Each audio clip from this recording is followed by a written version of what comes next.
Mais dis-moi, est-ce que tu te définirais plus comme un... Qu'est-ce qui te plaît le plus qu'on te décrive comme un médecin ou qu'on te décrive comme un musicien?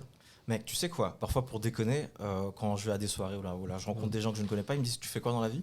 Je leur dis: je fais de la musique. Juste pour voir leur réaction. Peut-être qu'ils vont se dire: ouais, c'est un intermittent, peut-être qu'il gagne pas sa vie et tout machin.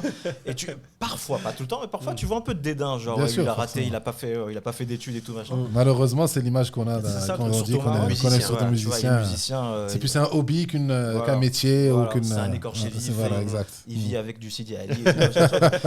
Et après, je dis: oui, à mes heures perdues, je suis médecin. Ah bon, ouais, machin. Ça fait classe, ça. J'aimerais bien dire ça. Si tu savais ce que je faisais à mes heures perdues, j'aurais aimé faire ça à mes heures perdues. Ouais, c'est ça. Mais tu vois, moi, franchement, je dis jamais genre de façon fière, je suis médecin et tout. C'est un truc que j'ai toujours voulu faire. Et en fait, si j'avais le choix réellement, j'aurais fait de la musique. D'accord. Tu aurais pu, normalement, si j'aurais tu bien aimé, vivre que de la si musique. je pouvais, j'aurais bien aimé faire ça. Super. Mais tu vois, quand t'as des parents qui te disent: Hamza, tu sais, t'es bon. J'étais un très bon élève, tu vois. D'accord. Et ils me disent: ouais, t'es bon, machin. Et les profs qui te disent au bout d'un moment en seconde: fais S. Vas-y, tente le truc. Voilà. Et à un moment aussi, je pense que je suis un peu empathique, tu vois, j'aime bien aider l'autre et tout machin. Donc je me suis dit: je pense que c'est la meilleure façon de...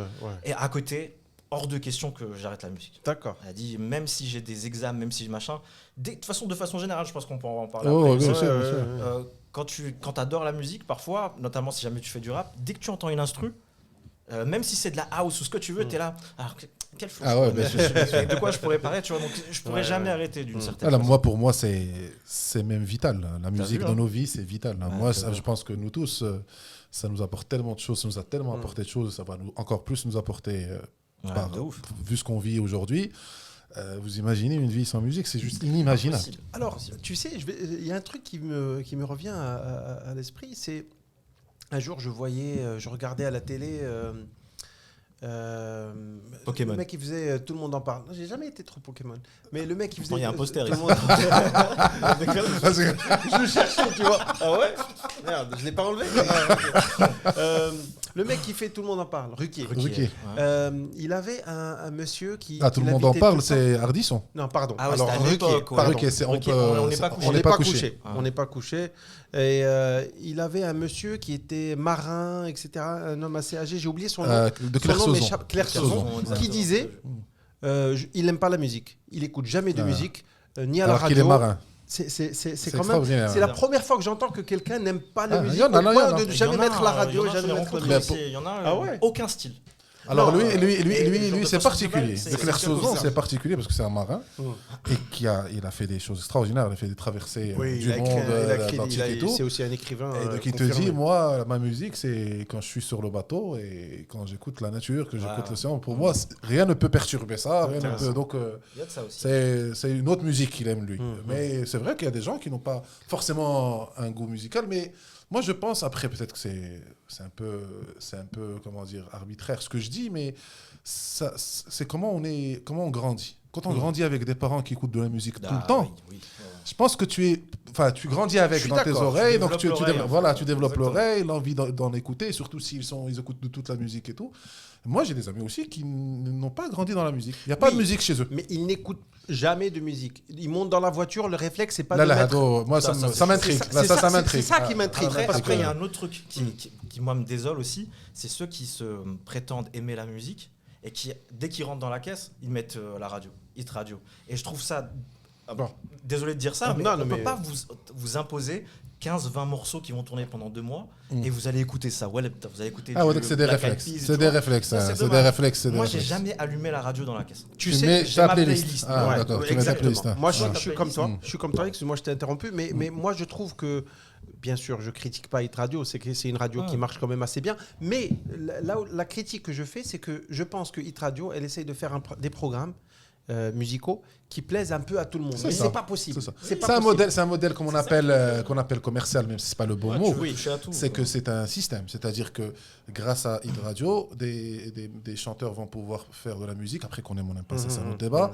Et toutes les radios du monde utilisent ça. Ce type de radio vont faire de la redondance, vont faire passer de la musique tous les jours. Donc tu vas l'avoir dans ta tête tous les jours. Forcément, tout va aller avec. C'est-à-dire la pub qui va avec, le succès qui va avec et tout. Moi, je dis sincèrement, vu le niveau de peu de culture qu'on a, la culture de musique, non, mais peu de musique qu'on arrive à entendre, mais Hit Radio, c'est salvateur. Au moins que les gens écoutent de la musique, même à ce niveau-là, même si c'est pas ce qu'on aime nous, mais c'est aimé par les jeunes. Mais moi, je dis au moins, on a une radio qui passe de la musique. Elle peut faire mieux. Là où je voudrais préciser un peu mes pensées, c'est pas seulement le fait de faire de passer de la musique, ça c'est très bien, mais des chaînes de radio qui passent de la musique, il y en a beaucoup. Hit Radio n'est pas du tout précurseur dans le domaine. Je tiens à préciser, moi quand j'ai dit Hit Radio, c'est comme tu disais la radio. Mais après t'as Shada. Bien sûr. Mais moi ce que je veux dire, c'est que Hit Radio en particulier, ils font un tube de Shabby. Et tout de suite après, ils te mettent, je sais pas moi, Mary J. Blige ou mais c'est très rare. J'aimerais bien qu'ils mettent Mary J. Blige. C'est très rare. Tu sais, une fois que j'ai dit Mary J. Blige, je me suis dit ça serait top s'ils mettaient Mary J. Blige. Ils vont te mettre les petits trucs les petits trucs un peu plus récents. C'est production marocaine et d'ailleurs, elle produit énormément de chanteurs. Mais est-ce qu'il y a des gens, est-ce qu'il y a des gens qui aiment en même temps, qui sont fous de Shabby? Et le morceau d'après, c'est... Ouais, peut-être pas, mais... Je sais pas. C'est pour ça que je dis, choisis un niche. D'abord, le Maghreb, on arrive à avoir des chaînes de radio musicale thématiques. On a d'abord Hit Radio, donc on peut appeler ça du commercial si on veut. Il y a Lux Radio qui fait du... Lux, par contre, je voudrais bien rencontrer la personne qui s'occupe de la musique à Lux Radio. Ils font des covers et tout. Super. Après, ils font... t'as Atlantique qui fait du rock. Radio Marseille qui fait du rock. Il y en a une qui est nostalgique un peu, qui je sais plus comment elle s'appelle. Elle te sort du Stoli Chardel. Mais Mehdi 1 fait ça aussi. Après, c'est des émissions de radio. Moi, pour le coup, en termes de musique à la radio, j'adore les émissions musicales. C'est-à-dire quand tu es un animateur qui fait un choix éditorial, il te dit on va passer aujourd'hui, par exemple il fout de rock ou il fout de jazz, et on va vous passer ça, et il va te raconter l'histoire du morceau. C'est cool. Top. Est-ce que ça existe encore? Ça existe encore. La RTM le fait, Deuxième, je pense, le fait. Je savais pas. Il y a un gars qui le fait, je sais plus dans quelle radio, parce que moi, dans le cadre du boulot, tu vois, quand on part chez les gens, on met souvent la radio. Moi, je préfère mettre Lux, mais comme je suis pas un tyran et que l'assistant qui est avec moi n'est pas forcément dans le même game que moi, donc je le laisse parfois mettre des trucs. Et il y a un gars, on l'a fait assez âgé, qui a un accent un peu arabe et qui est fan de soul. Exactement, je pense que c'est la RTM. Quand il met ça, je ne change pas. Franchement, c'est Bill et qui te donne le background de la chanson. Exactement. Cette chanson a été c'est magnifique. C'est les émissions qui ont le plus de succès d'ailleurs aujourd'hui. Le plus de succès, moi je pense qu'elles sont justement... qui aiment la musique, pour les gens qui aiment la musique. Mais c'est relayé en fin de soirée, très tard le soir. Parce que c'est particulier aussi. Moi, ces émissions-là sont souvent en fin de soirée et tout, parce que les mélomanes, les gens qui adorent la musique, en ce moment-là où il n'y a plus personne, les enfants sont les insomniaques surtout, et les médecins. Les chauffeurs, les routiers. C'est vrai. Ils adorent ces moments-là parce que c'est le moment où vraiment tu as le temps d'écouter de la musique. Après, il y a de tout.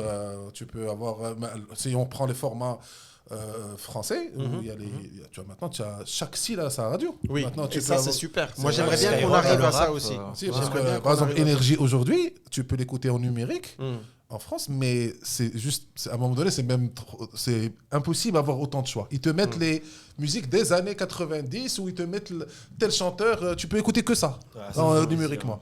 Donc, mais alors, là... qui se souvient de...